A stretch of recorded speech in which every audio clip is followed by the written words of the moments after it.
Apakah Anda anti nikel? Sebuah pertanyaan yang punya lebih dari satu arti. Arti pertama, Anda anti opung. Arti berikutnya, Anda melawan pemerintah. Arti berikutnya, Anda tidak mendukung 02. Arti lain lagi, Anda tidak sejalan dengan pembangunan berkelanjutan. Arti lain lagi, Anda melawan Pak Jokowi yang disukai 80% penduduk Indonesia. Nah, kalau begini diasosiasikannya akan nikel, yaitu namanya pembunuhan ide dan kreativitas anak bangsa bernegara. Karena dalam narasi berlawan. Kalau Anda anti nikel, artinya Anda melawan dengan pemerintah dan kebijakannya. Artinya Anda anti Tiongkok.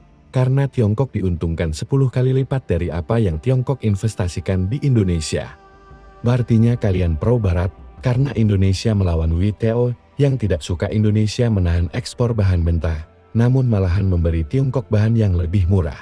Sahabat semua, mohon informasi kali ini jangan dibawa-bawa anti 02 atau anti 01. Kalian ini sudah mabuk politik semua. Kalau apa-apa kalian kaitkan dengan pilpres dan politik, buatlah kompartemen di kepala Anda. Kapan ngomong politik, kapan bicara bisnis, dan kapan bikin fulus masuk di kantong. Percayalah, politik bernegara tidak akan dengan cepat membuat kantong Anda penuh, kecuali Anda pejabat atau teman pejabat. Kita adalah orang yang 99,5% manusia kebanyakan yang tidak cari makan di dunia politik dan kekuasaan. Kita kembali ke topik LFP, lithium ferrofosfat. LFP adalah baterai namun tidak pakai nikel. Disinilah kalimat yang dibikin ramai kemarin karena entah bagaimana caranya di otak pejabat itu yang namanya baterai pasti nikel, dan karena kita raja nikel, kita akan jadi raja baterai. Jadi menyetujui LFP seakan anti nikel. Sekarang kita detailkan. Dunia ke depan memang dunia baterai sebagai bahan penyimpan energi. Di dalam menyimpan energi ada banyak jurus. Salah satunya adalah lithium ferrofosfat yang menjadi pesaing nikel manganis kobalt atau NMC.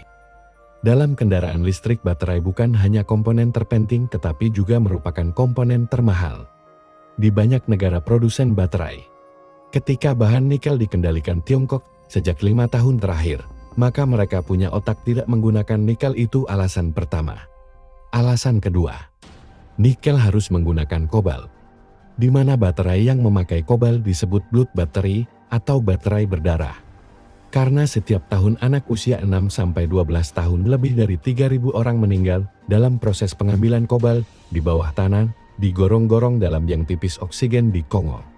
Membuat mereka yang pro-life, pro-lingkungan, anti baterai berbasis kobalt yang ujung-ujungnya anti nikel.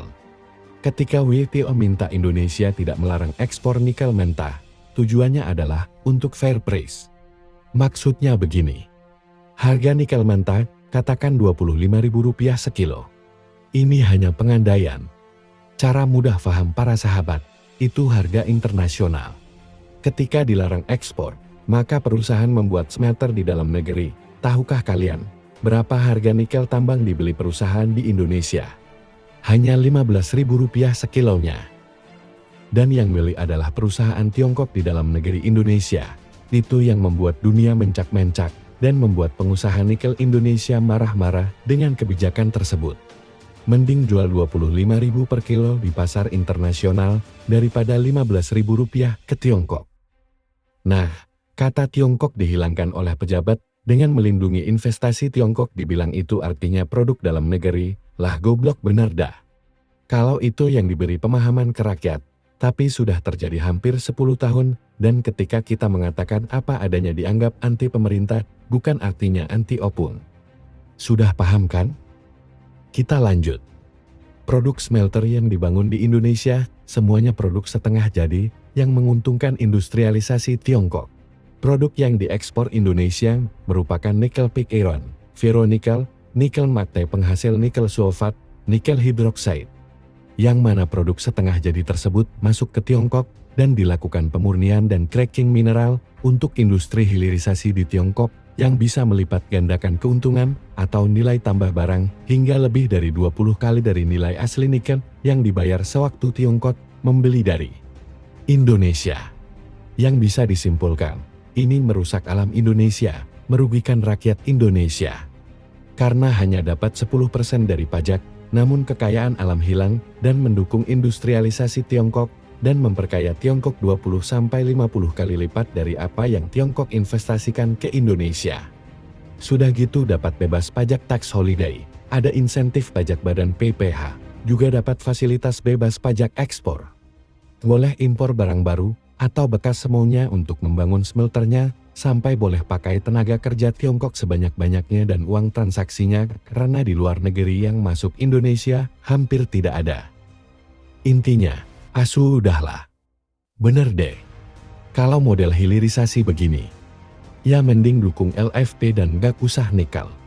Itulah yang membuat harga nikel sekarang turun hampir 50% sekilo sekitar Rp15.000-an. Masih lebih mahal harga beras. Pening dah kepala opung sekarang. Kuapokmu kapan, Dul?